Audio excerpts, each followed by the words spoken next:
on a black screen and then slowly move into almost like a movie, right? Because that's what I grew up watching. But that doesn't work for social media at all. Hi guys, so in this episode we go deep into the mind of Tony van der Lugt. And if you don't know who Tony is, he's the man behind Mindvalley's video. So he has created videos with millions of views. Then he started working with Joel Brown, who's the founder of Addicted to Success, which has more than 50 million views and in visitors to the site.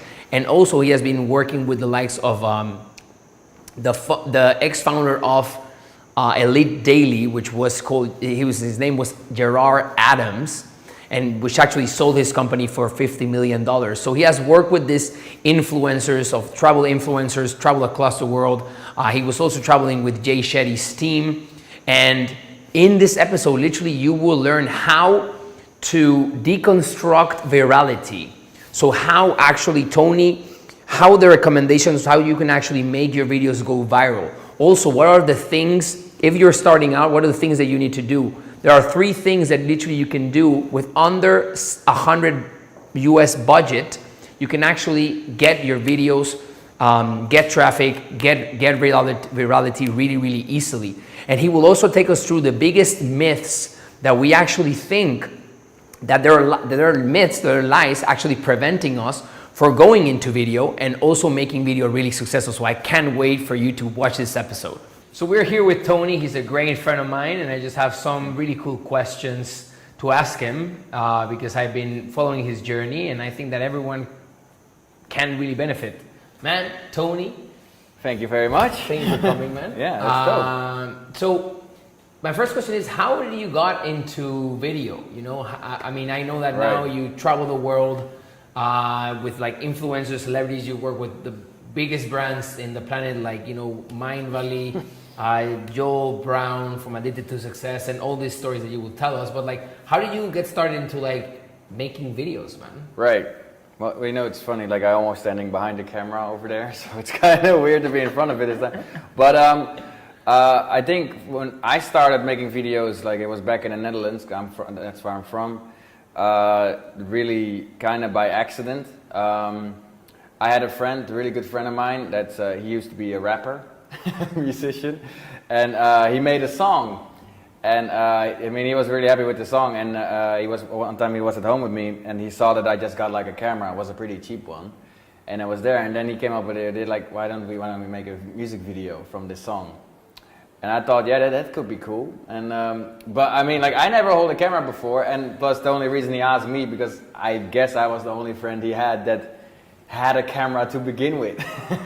So we just went for it. Like, we quickly grabbed the camera, went outside, and then the weekend later we started making a music video. And then the editing part as well. Like, we just Googled how to do it. I downloaded the illegal Adobe editing program, and we made that over the weekend. And both of us thought it was like really fun, but didn't really think about it much more. But what happened is that song that he made kind of went pretty popular in the city that I was from, Utrecht. So suddenly, like, he sent me videos that he's on the radio station and he's performing in the football stadium of Utrecht. And then I started thinking, well, that's pretty cool. That's the first video that I made, and it leads to this. Of course, the song helped, but that's how I got started. And then the moment after that, I told him, man, I know you have another song that's really catchy, because every time I play it to somebody, it gets stuck in their head, even to international people. It was a pretty stupid song. It was just him pretending to be a cowboy, basically. But I thought it was so fun to do, and since we were riding a bit on the success of that first video, we said, man, let's do it. And yeah, and like a month later, we ended up making a video, and we got sponsored by just local brands. We ended up renting an entire cowboy village in Belgium. We got outfits for everybody. All our friends and family members all joined to make that shoot.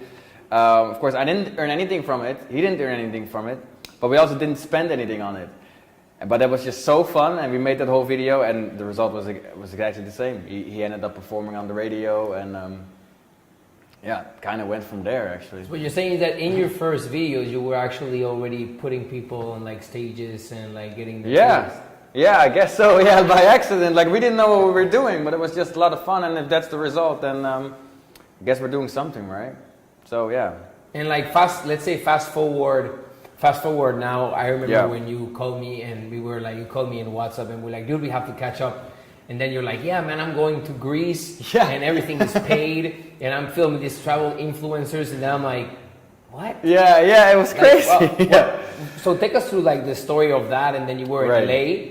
And like, if you can like pull out like any learnings that you've taken or insights from like working with these influencers and travel guys and, even with like Jay Shetty and all these like really big personalities and brands, like what are the things that we can also like extract, Well, that maybe we don't know. Yeah, exactly. Yeah. Well, so around 4 years ago, like I started working for Mind Valley, right? That's where we met. So I worked there for 3 years, and that was great. That's where I really learned video and how to make it and how to edit it and animation, sound, all that stuff.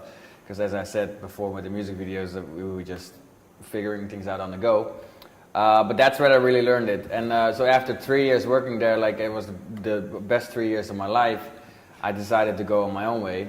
And I decided, since Mind Valley was in Kuala Lumpur, let's go to Bali first to figure out how this freelancing or having your own business will work out. Like, what do I have to do?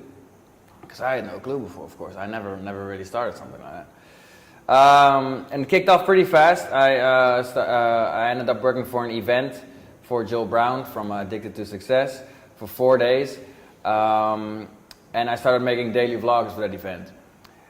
And what I quickly realized, and this was very interesting for me, I basically was hired to make these videos, which I did, and it turned out really well. But when I was giving them to Joel Brown, or his team, say, for them to distribute all over the internet, I began to realize that, shit, I think I'm giving you more information on how to release this video, and I have more knowledge on that than you currently have right now, because I worked in Mind Valley closely with the marketing department. So whatever video I made, I know what they were doing with it. And like every video I made for social media, I knew how they optimized it for better reach and all that stuff on these platforms, for Facebook, IGTV, just Instagram or YouTube.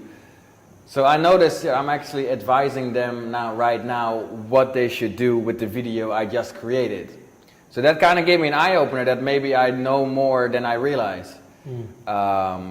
And when that happened, I started like speaking with the speakers that were at the event. One of them was Gerard Adams. He was a very great guy, very, very humble dude. And he has a show, or let's say a business, called Leaders Create Leaders. And I've seen that show on YouTube before, and I was really fascinated by it, because basically he did interviews with influencers and CEOs, and in some episodes he actually did a day in the life of a CEO. So we would follow him around the camera, and the CEO or the influencer would talk about what they were doing. And I found the whole concept really fascinating, and I really liked the way he presented and the episode. So, but the only thing I realized when watching that, I realized it is good, but there's not real structure in this. Like this, the idea is there, the concept of it is there, and his hustle is there. Like he went for it, right? That's really impressive. Most people don't even start. But in many ways, that whole concept, that Leaders Create Leaders format, could be elevated to the next level. And I saw that. So I asked him, why don't we sit down? I think I can really help you with your video. With your show. Yeah. And I quickly gave him, like, I think you should do this already, but I have a lot more to share if you want to sit down. And he said, yeah, that's amazing. So we went like for a quick coffee. We sat down for an hour, and I just gave him like a full brain dump of what I think you should do with your show. I researched it all before, like I've made all the notes, and I gave all that information to him. And he said, like, shit, he learned so much things that he didn't know. Simple things about video production, which is just my skill, and how to make these episodes better. And well, basically one thing led to another, and then he said to me, Tony, well, I'm doing another episode where I'm following this Instagram couple, Jeremy Austin and Angie Villa, just a couple who makes high quality Instagram content or for the YouTube, and they work with villas and resorts all over the world. Like they make really high quality stuff. And he asked me, I'm gonna do a day in the life with them in Greece, in Mykonos. So basically what happened, he said, yeah, I wanna do a day in the life of this Instagram couple, Jeremy Austin and Angie Villa, two travel entrepreneurs that make a living leveraging their social media accounts and making really high quality content to boost resorts and hotels, 5-star resorts around the world. They would fly them over there and make this content. And Gerard wanted to make a day in the life with them for his Leaders Create Leaders show. And he asked me, you want to do it? I said, what do you mean you want to do it? Well, you want to like make the video basically. I said, yeah, I would love, and because it sounded super cool. Like he was going to fly me out to Greece to make that stuff. Like that's pretty big.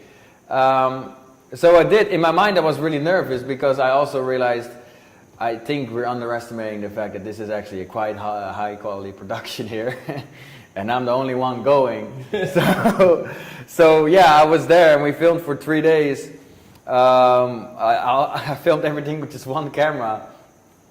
And it turned out to be a 20-minute episode. But the cool thing was something new for me, but I'm very grateful that Gerard gave me that opportunity because I got to write the entire script of the episode. I really went in full pre-production mode. I directed Gerard, and he was very open to receive that. He was very humble, like, okay, cool, let's whatever you say, let's do it. Yeah. Of course, he gave notes, but he never said like, Tony, that's a stupid idea. He never said that.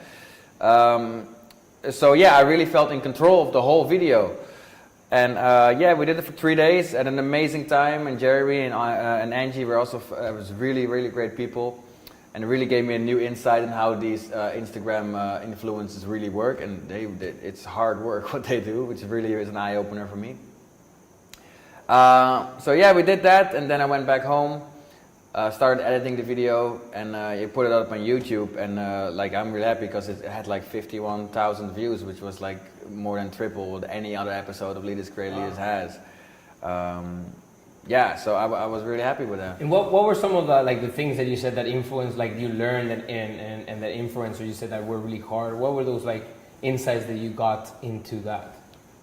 That worked for that video? Yeah, I mean that kind of worked for that video, and also your own personal, like you said something about influencers working really hard, and maybe they show this life, but what's behind it? You know, like the. Well, yeah, okay. So that was for me interesting, like because you never really know.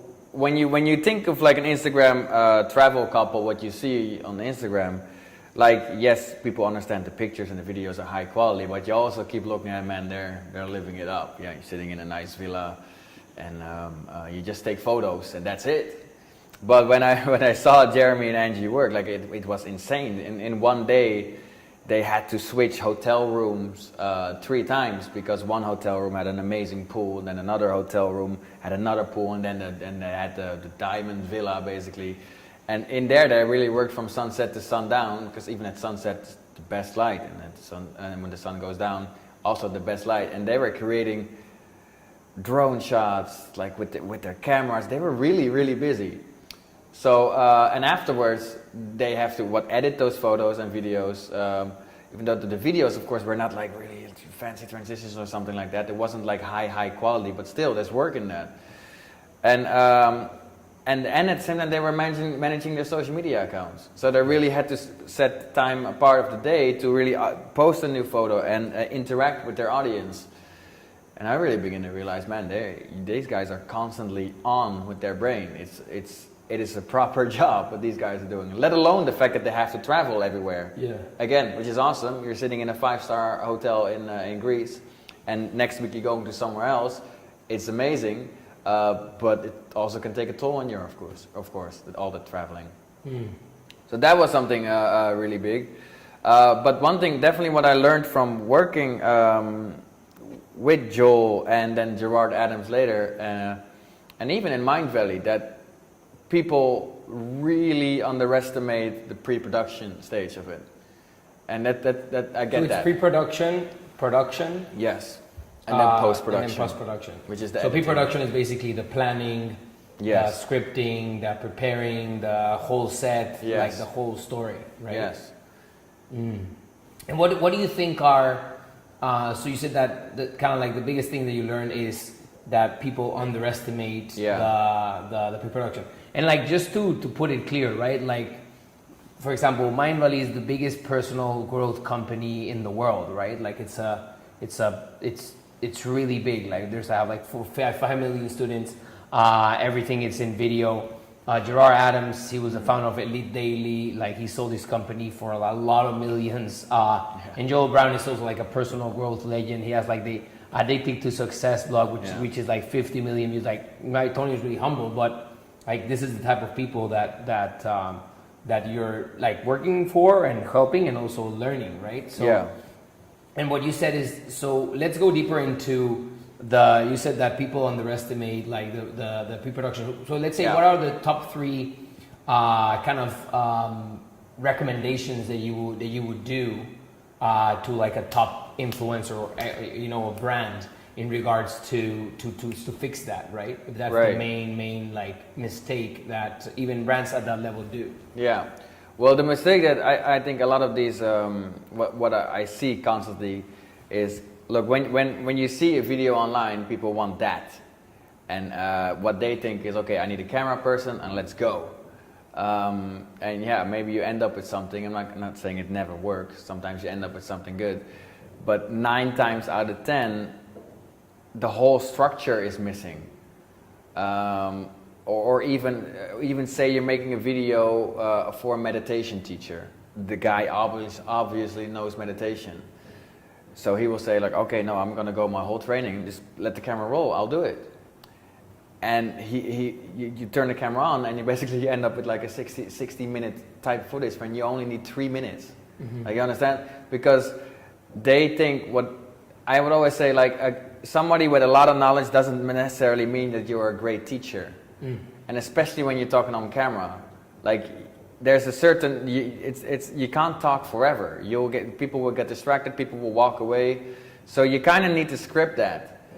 And so what I did for that episode of... So like scripting is one. Yeah, scripting is very, very important for me. And I wouldn't even say go full into detail, like really write your script and go word for word by it. But you got to have a structure to it.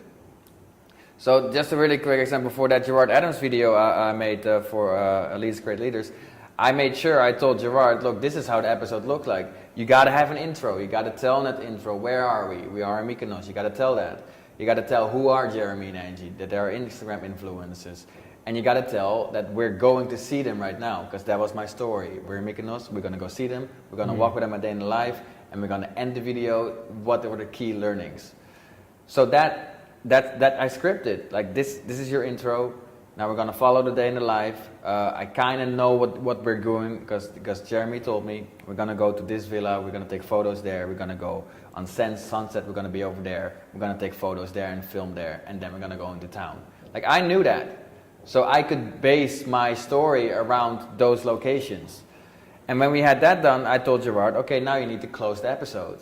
You got to tell in the camera, what did you learn? Give me 3 key learnings of this whole experience. So now I have the structure. And that is happening separately, right? That was all happening separately. So it's like separately, he's filming what's the context. Yes. Like who, what, where kind of thing. So who, what, where, and then it's like at the end, it's like you're closing with like what are the 3 main learnings, but that's in another shot. Yes, it's a totally different shot. Yeah. So it was all like shot for shot for shot for shot. Now I can even apply that. Yeah, you can. Yeah. So because what I noticed, but what Gerard, for instance, did before that in his other episode, he never did that. So he would end up with a 40-minute video of a cameraman following him everywhere. Which there's no like context. There's no story behind it. There's no like intro and kind of outro. Nothing. Yeah. No. So that was very difficult, even though it could be fun to watch maybe, but there's no story behind it. So it's really difficult to follow. And where is this leading? What did I learn from this episode? That was very hard to get out of it. Sometimes maybe you get lucky, who knows, but there was just no structure. So that worked for that episode, but that works for every video that you make. That's why the scripting is very important.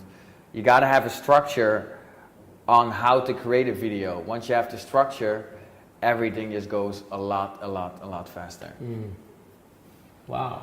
And so now that I have Tony here and he's really busy, I mean, we're here in Chiang Mai, Thailand, filming this. Yeah. And he just came from Amsterdam. So now, let's say, for example, this type of interviews, right? That like Yeah. I'm doing this type of interviews with people that I believe their message or their passion or their skill to really like they are doing it, and they are like really in the inside of industries. So let's say, what would be your advice, like literally for me or for people who are doing, you know, like interviews and this type of models in terms of intro and outro, right? For example, I'm actually struggling with that, right? Like, Yeah. would I start with just a presentation, you know, like of the guy, you know, maybe that would drop attention, Right. or do I end, you know, with like key learnings, like literally, if I could pick your brain Yeah. on how could people that are interviewing could do it better, or what are the patterns that I should like? What would be your recommendation? So for an interview setting video? Yeah. Okay, yeah, well, like for me, and this is kind of like if you're just starting out, I would say, right? Like if you're an established brand, then things are very different. You have a lot more leverage. People actually come back to watch you, right? Like for Lewis House or Jay Shetty, people come to watch him. So still, he crafts his videos in a way, but at the end of the day, his views will be there because he has fans. Yeah. Makes sense, right? So, but if you're starting out, you don't have that, of course. Mm-hmm. So to establish yourself, you should not think that, and this is something, it may sound pretty cold, but that's normally what I say, people are not waiting for you to be on the internet. It's simply not. Nobody is sitting there like, oh, I'm looking for Sebastian right now, let me YouTube him. It's just not there. But what they are looking for is information. So say you're interviewing somebody, what you should really focus on is the information right from the start.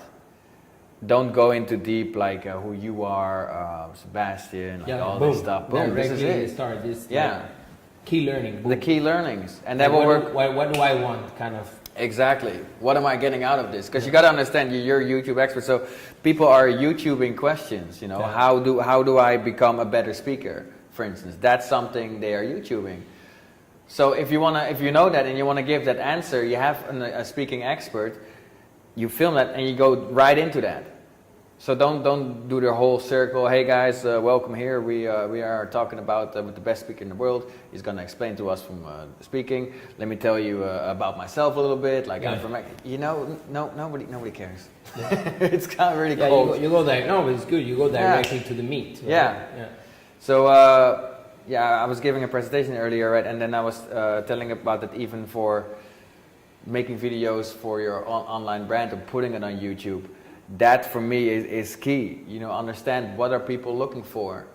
I showed that example from Jim Quick, where he talked about that we made for Mind Valley, where he teaches you how to be a better learner, how to learn faster. Because we knew people were looking for that. They wanted to know, how do you learn faster? So he starts his video, how do you learn faster? Well, let's do this together. Yeah. He said it in 3 seconds. He didn't start off by saying, hi guys, I'm Jim Quick. I'm a world-renowned learning expert. I work with these guys, this and that. I'm from this town, I'm from this state. And I'm going to tell you about, no, straight into it. Yeah. And also because people will get the answer. And a lot of people then think, well, yeah, I can do that, but how do people know me? Because I want the customers, right? I want people to come to me to buy either my product or learn more about me so I can, you know, convert. I get that. So you gotta give people value first. Like if you give people value in any sense, even online or offline, people they want to know about you regardless. They will find you, they will Google you, and they will get to you, and you can turn them into customers. So when I script one of those videos, for me, that opening hook has to be there. Give them the answer straight away. Value. Keep that going for like 3 to 4 minutes. Really give them great value. And at the end of that video, you can just quickly tell. It's allowed, basically. It's comfortable to say who you are, what you do, and if you want to know more about them, go here. Which is actually quite to the contrary to, so what you're saying is, for example, value first. Like if we were to deconstruct like virality or deconstruct the video. Yeah. And just to be clear, like this video of Jim Quick was literally like had millions and millions and millions of crazy, views. right? And the interaction and the conversion towards the video was crazy. Yeah. And we're talking about like Jim Quick, he actually has some, you know, some brand, right? Yeah.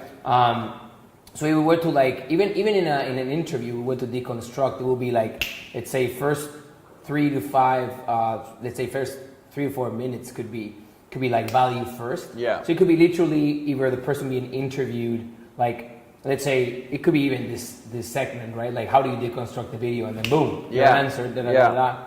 And then what you're saying is directly to the value first. Then in a way, it could be something like an exercise or like a nuance.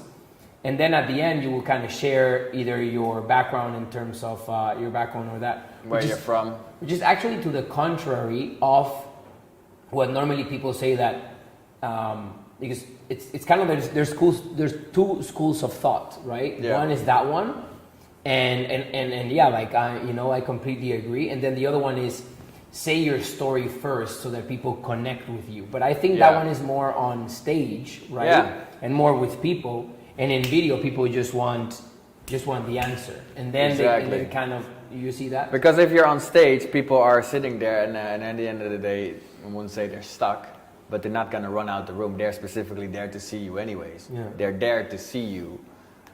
They know that you're gonna be on stage. They were looking for you.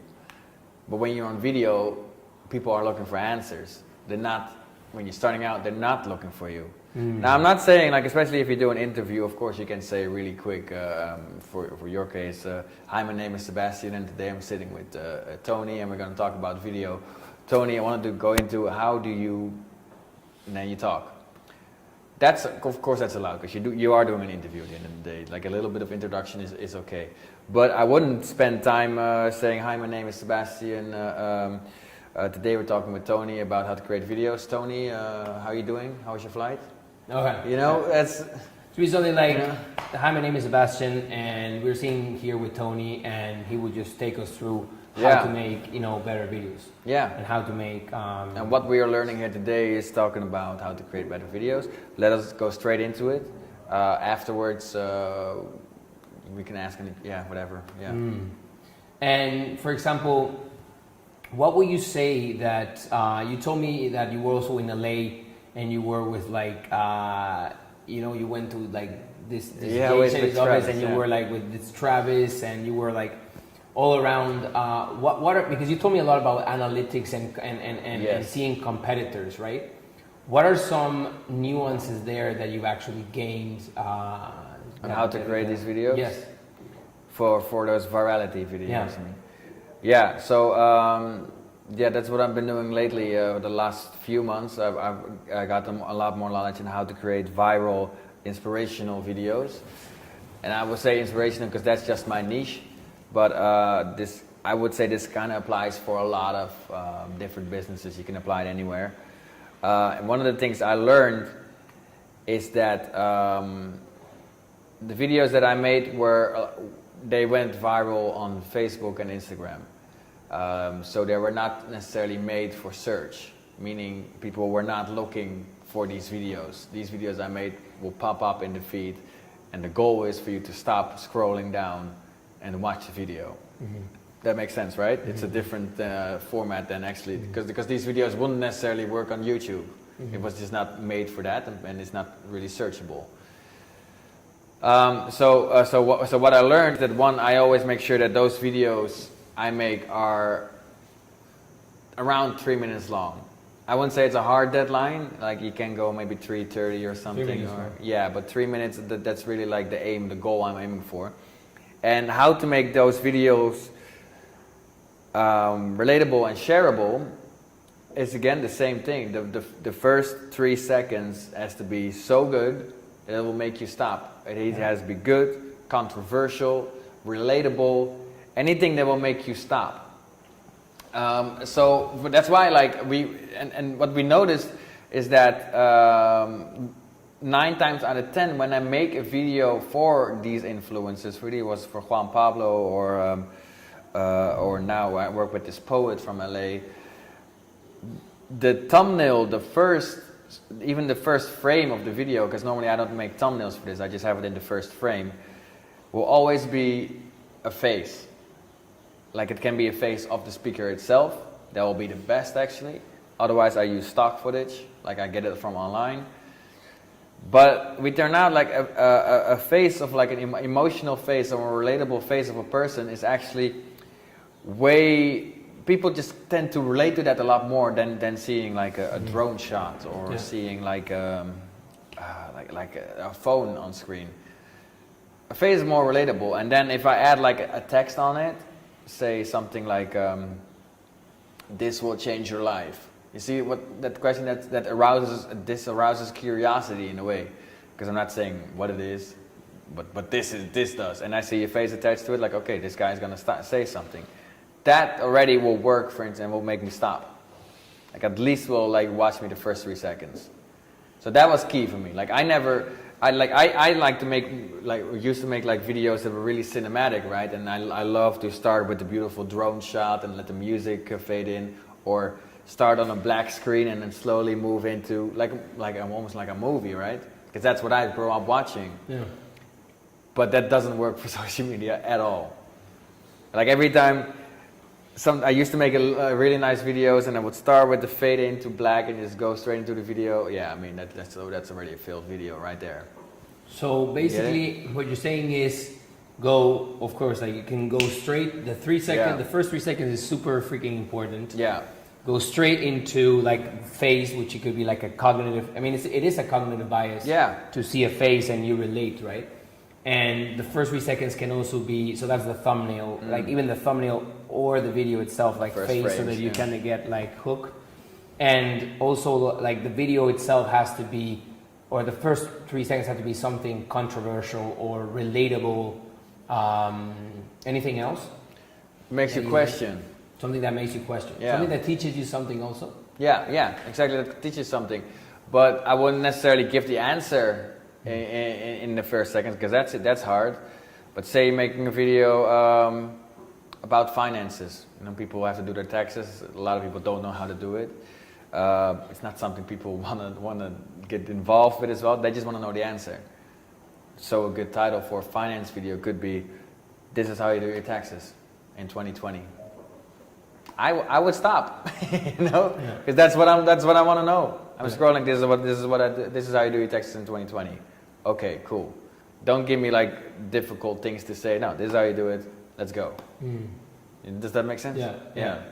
And let me just. So I have actually a question about like scripting. Yeah. Because I've heard that scripting is like the holy grail, right? Yeah. Now even deeper is like the scripting is. You know, it went with like Jay Shetty, or you know, like this is like the script is like the golden goose, right? Everything. So what do you, if you could deconstruct scripting, like what makes a good script, right? In like 3 to 4 like pointers, what would that be according to what you've learned from scripting? Yeah. Okay, so first I would say that like a lot of people, this is one thing I should say, I feel, the first thing if they want to start video and they ask me for my advice, right, they ask me what camera should I buy. It's the first thing people say. And I would say don't, because it's going to be a waste of your money, because you don't even know if you like to make videos to begin with. Plus you have a phone, everything is perfect on there. New iPhone I think can shoot in 4K, which is a really high resolution. Yeah. So for me, it's just an order of importance when you create videos. One is that your story is great, like your content, your script, that is by far the most important. If it's good, I will listen to it. It doesn't matter if the video is bad. So now the content is great, now you gotta watch your audio, because I wanna listen to it. I can watch a bad video quality, but it's very hard for me to listen to bad audio quality. So content, audio, and when you have those two settled, then you can pay attention to your video quality. Of course, the best is to have all three in perfection. Of course, go for it. But don't come at me like, hey, I need the best camera because I need to shoot the best video. No, it's not about that.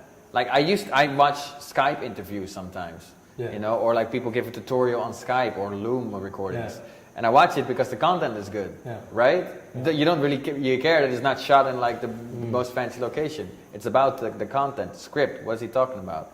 So that's something that's really important to know. And it's like, okay, so then let's talk about scripting then. Like, how do you create? So for that is like, I think this is like a crazy mind shift, right? Yeah. Which is, it's not the camera, because many people get like, get stuck on that. So it's not about the camera. First of all, it's actually about the content. Now we're going to go deep in what's the content, but it's not about it's not about the quality, and like it's not about the treatments and the B-rolls and the whole text. Like that's cool, but that's kind of like the remaining 20%.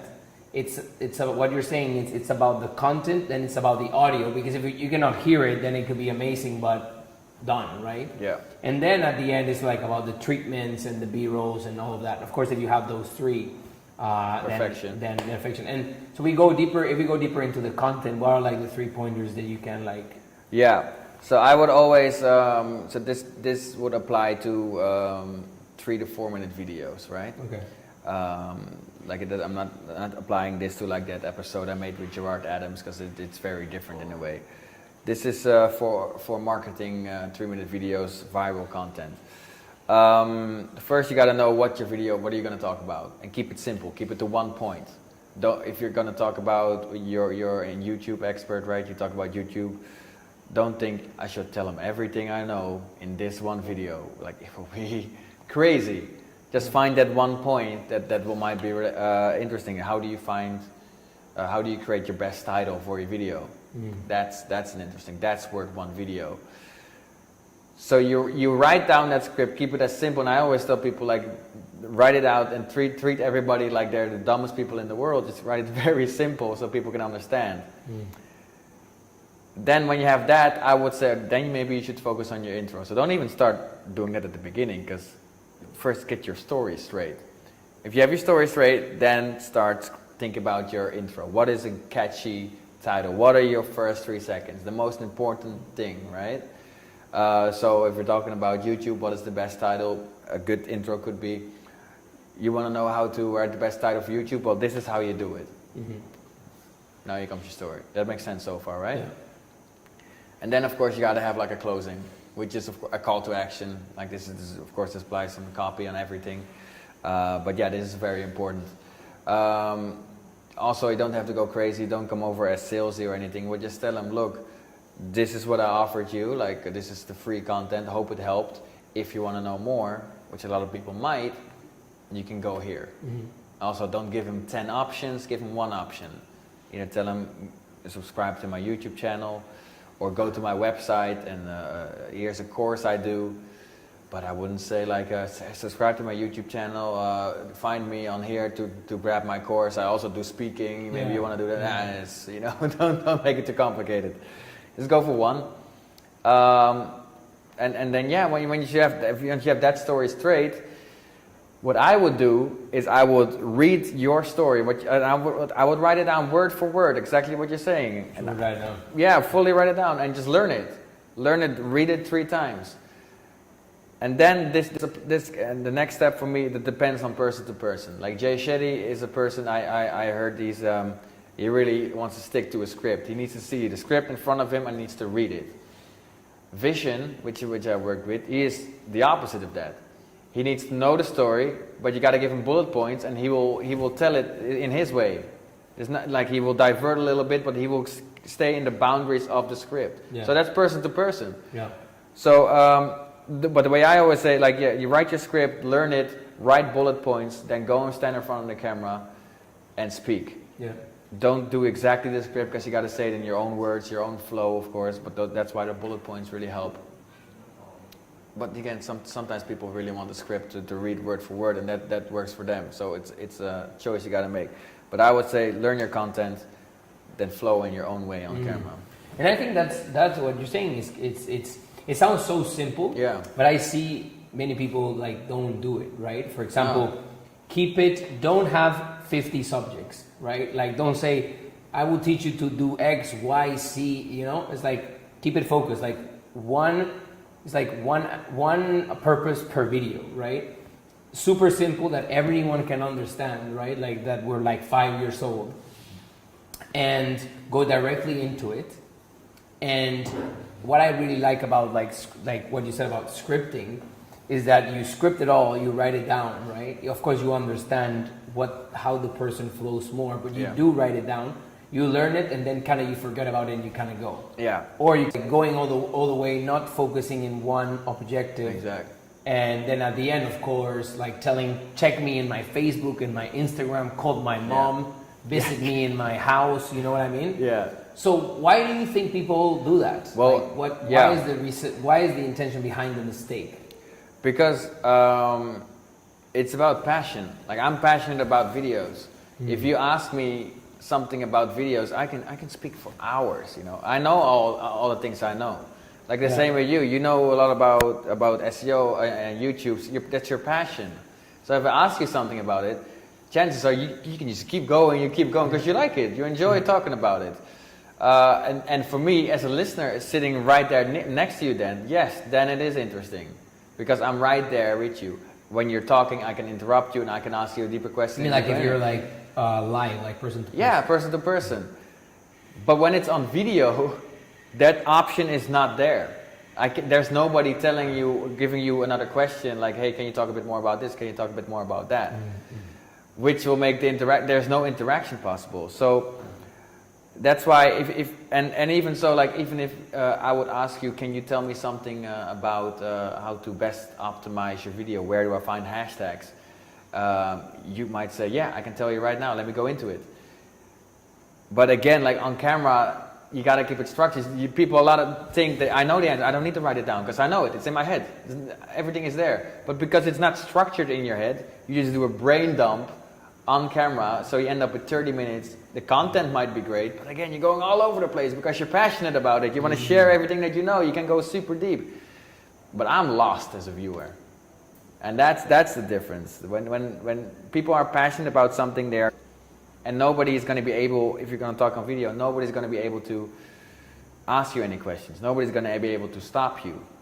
So that's why if you don't script it out, if you don't write your points out, even you know everything that you're going to write out already. So even you feel like, shit, I'm writing things that I already know. Why am I doing this? I get it. But if you don't do that, again, you're going to be all over the place. Wow. Yeah. So you're talking from passion. I think it's because passion, and then we just share. And I think I have been. I mean, how many of us have actually done that? Yeah. Right? So that's wow.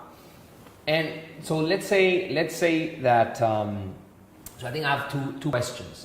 Let's say that right now someone wants to record a video. You know, what would be like the first? You're starting out. Yeah. What would be like the first actions that someone could do, or with that, you know, like what would be like the three like things, you know, like I remember when you told me about like light and phone, and I keep it on like 50 budget. So let's say that I have $50 budget, I'm starting out, what should I do? 3 actions. Yeah, okay, so really when you start out, stop focusing on what camera you should buy. Stop Googling best vlogging camera or photo. Stop doing that. Like assuming you have a phone, most people have a phone nowadays with a good camera. Works, no worries. And if you don't have a smartphone, you should buy one. Then you stop having a dumb phone. Yeah, that's exactly. That should be fixed. Now you can solve 2 problems in one by that, by getting a smartphone. Yeah, like what I would buy is like buy a little stand for your. Those things are so cheap. I think you can get the cheapest one for $10, and they just work. There's a stand for your phone where you can just click it on, so you can put it on your table and you can do hands-free. Otherwise, you're going to be holding your phone like this, and this is not the most sexy to do, I would say. So that's one. Like there are, of course, a couple of brands, but go to any camera store. I mean, $10 is the minimum, I would say, and that's good enough. Now, of course, you have your phone then for the camera. The second thing, although a lot of phones have good audio recording in there already, I would still say, because as I mentioned how important audio is, I would invest in just like a little microphone for like a shotgun mic, it's called, like a thing that you put on your phone and it points towards you.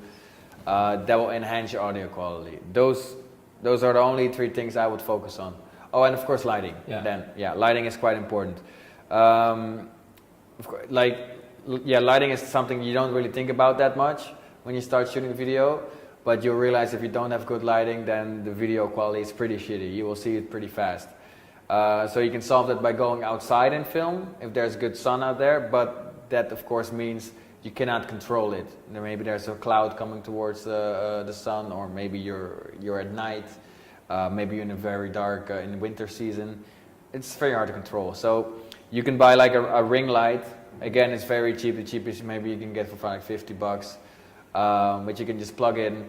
You can even put most things. You can put your phone in the ring light, and then your face is just lit up. Like, I think that's pretty key. So don't underestimate the lighting part about this. So be like the phone's supporter. Yeah. The microphone. What could be like a brand? Rode microphone, and then like a ring light. Yeah. And then boom, under like $100 done. Easy. Yeah. Yeah. That's how you should start. And of course, and that's for me as well. Like if you start to have that and you start creating your videos, for me that's also important, because maybe some people just don't like to do it. They think they like it because they see other people do it, but it's work at the end of the day. Yeah.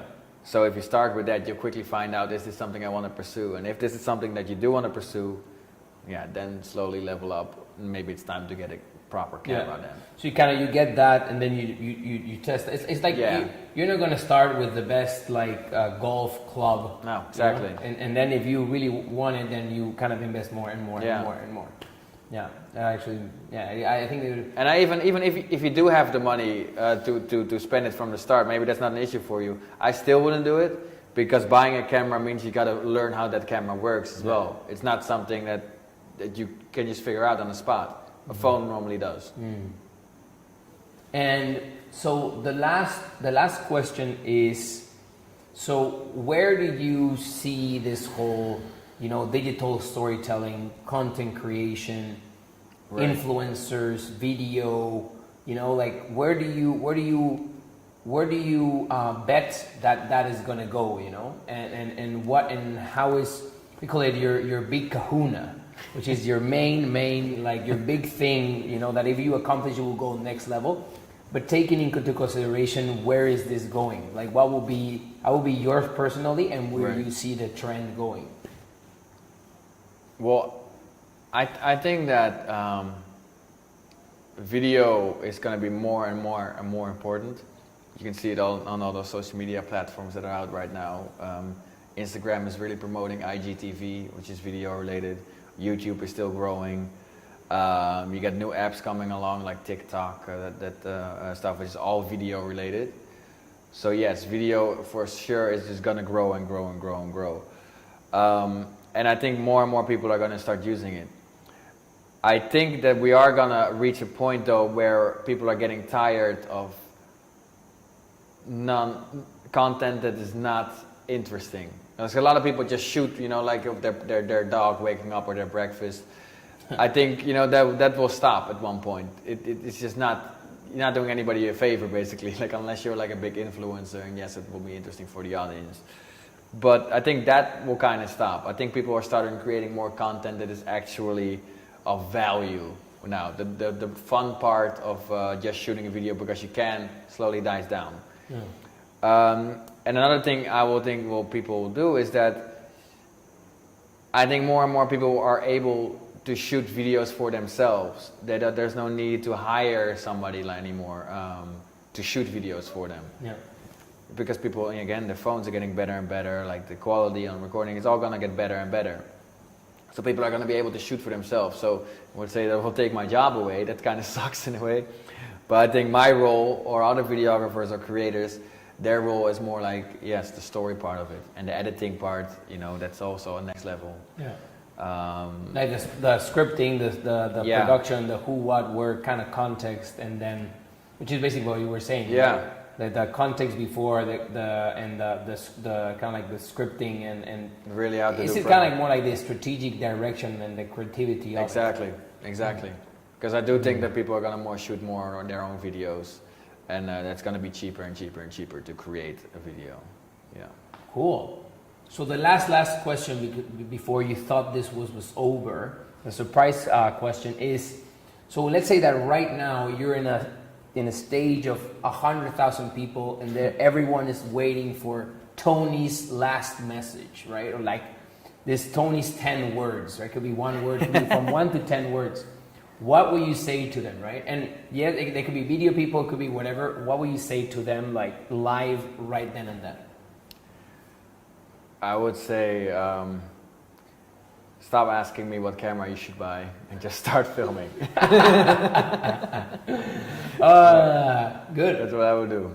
Or just get a smartphone. Yeah, get a smartphone. And shoot. And shoot. See if you like it before you're gonna invest. I love it. Well, yeah. Thanks for coming, man. No worries. Thank you. Awesome. Thank you. The reason why we fall in love with so many brands is because they speak to our heart. And how to speak to an audience heart is just be real. Be as much of your own self as possible. Don't ever try to copy anybody. Don't ever try to pretend to be somebody you're not. Be as authentic as you possibly can be. So that just means sometimes not